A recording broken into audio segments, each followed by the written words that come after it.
Hello दोस्तों, नमस्कार। मैं दीपक चौधरी आपके सामने एक बहुत ही खूबसूरत कहानी के साथ। दोस्तों, एक बार की बात है, दोपहर का समय था और एक घुड़सवार घोड़े पर दौड़े जा रहा था।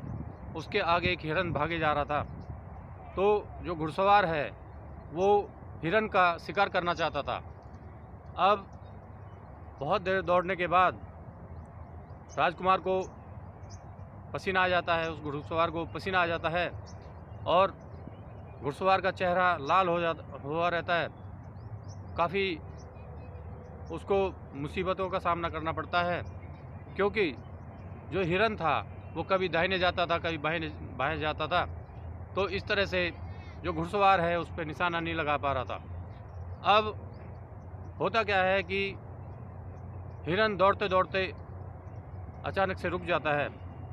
हिरन क्या देखता है कि सामने एक बांध है, नदी का बांध है, जिस पे वो चढ़ नहीं सकता।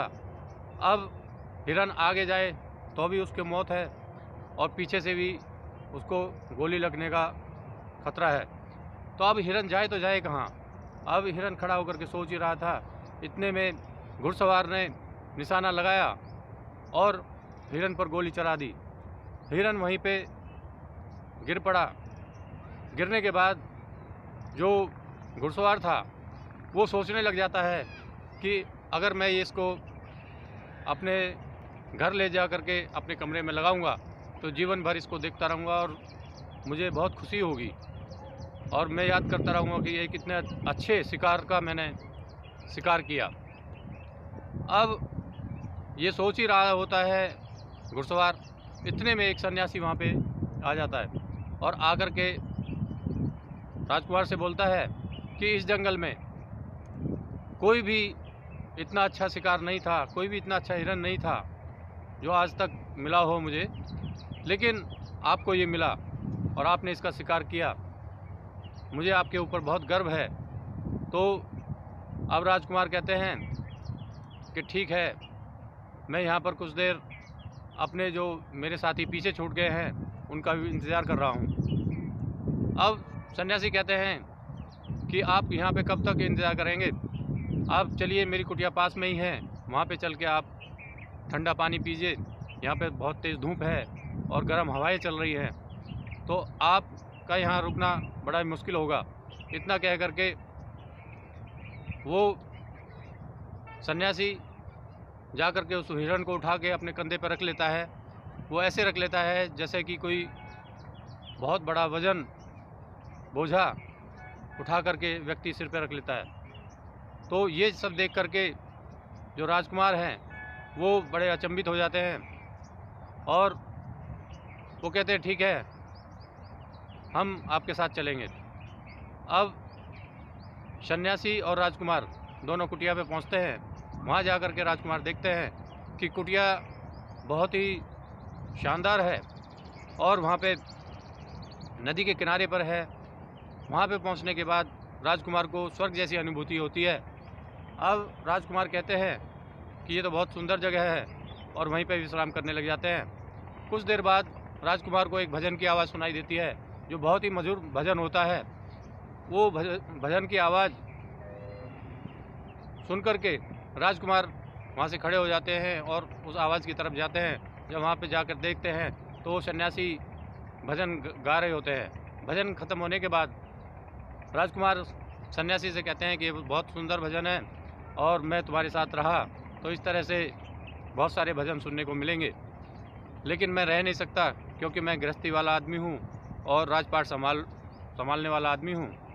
तो इस तरह से अब रात के 10 बज जाते हैं। अब सन्यासी कहते हैं कि आपको यहाँ पे रुकना पड़ेगा क्योंकि अब रात में आप जा नहीं सकते, काफ़ी अंधेरा हो गया है और मैं आपके साथ रात में यहाँ से चल के जंगल में हम दोनों शिकार करेंगे, तो ये क्या आपको मंजूर है? और राजकुमार कहते हैं हाँ ठीक है, मुझे मंजूर है। और राजकुमार अपनी बंदूक संभाल लेता है और सन्यासी अपना डंडा, दोनों अपने अपने हथियार लेकर के वहाँ से जंगल की तरफ चल देते हैं।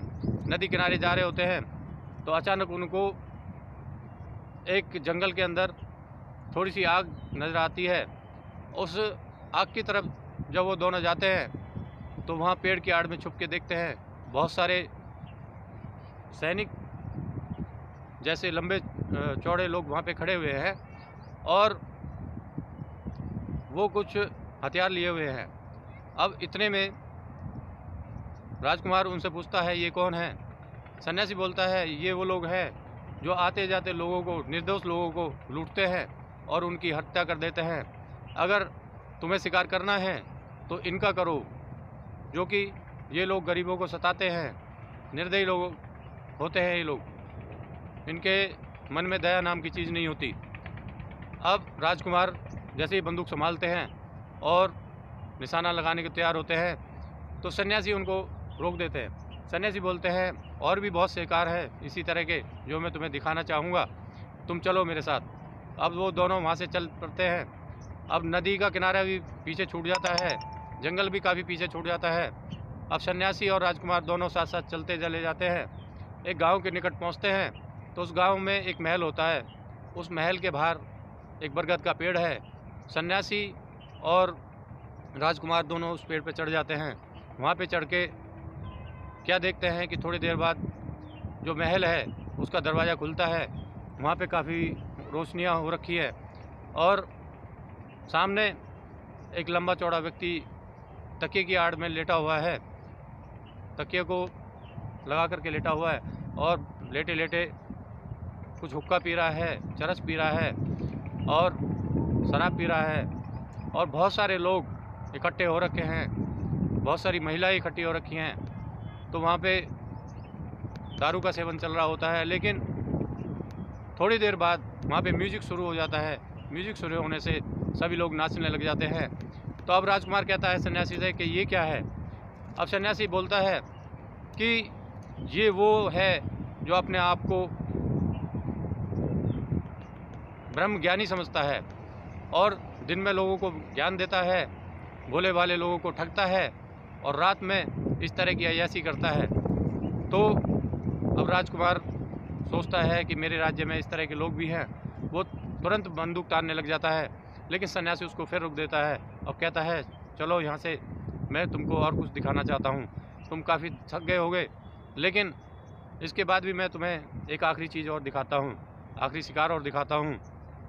तो राजकुमार और सन्यासी दोनों वहाँ से चले जाते हैं और चलते चलते एक कच्ची सड़क मिलती है। उस कच्ची सड़क से जब जाते हैं दोनों तो थोड़ी दूर चलने के बाद एक शहर नज़र आता है। उस शहर में एक कचहरी होती है। उस कचहरी में सन्यासी राजकुमार को लेकर के जाता है। तो वहाँ पे भी एक पेड़ होता है।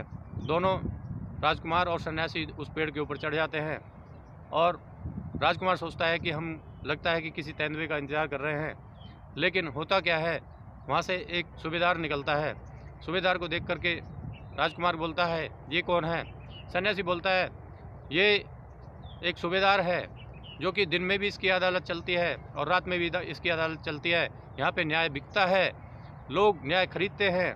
जिनके पास पैसा होता है, धनवान लोग होते हैं, वो गरीबों को और सताते हैं यहाँ पे। और इस तरह से यहाँ पे ये न्याय बेचने का काम ये सूबेदार करता है। तो सूबेदार को देख करके राजकुमार फिर से बंदूक तान लेता है।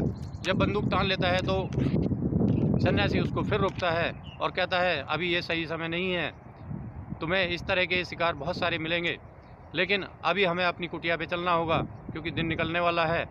तो दोनों राजकुमार और सन्यासी दोनों वहाँ से चले जाते हैं और लगभग 3 बजे के आसपास वो कुटिया पे पहुँच जाते हैं। और वहाँ जाने के बाद राजकुमार लगभग आधे घंटे के अंदर तैयार होकर के फिर आ जाता है और अपने घोड़े पर बैठ जाता है अपने राज्य में वापस जाने के लिए। तो सन्यासी उससे कहता है कि तुम्हारे साथ शिकार करने में मुझे बहुत आनंद आया, लेकिन राजन तुम्हें याद रखना चाहिए कि अगर तुम्हें शिकार करना ही है तो उन लोगों का करो जो निर्दोष लोगों की हत्याएं करते हैं, जो निर्दोष लोगों को लूटते हैं। तो इस तरह के लोगों का तुम शिकार करो जिससे कि तुम्हारा यश और कीर्ति दुनिया में फैलेगा। अब अगर तुम्हें शिकार करना है तो उन लोगों का करो जो दिन में पाखंड करते हैं और रात में रास लीलाएं करते हैं।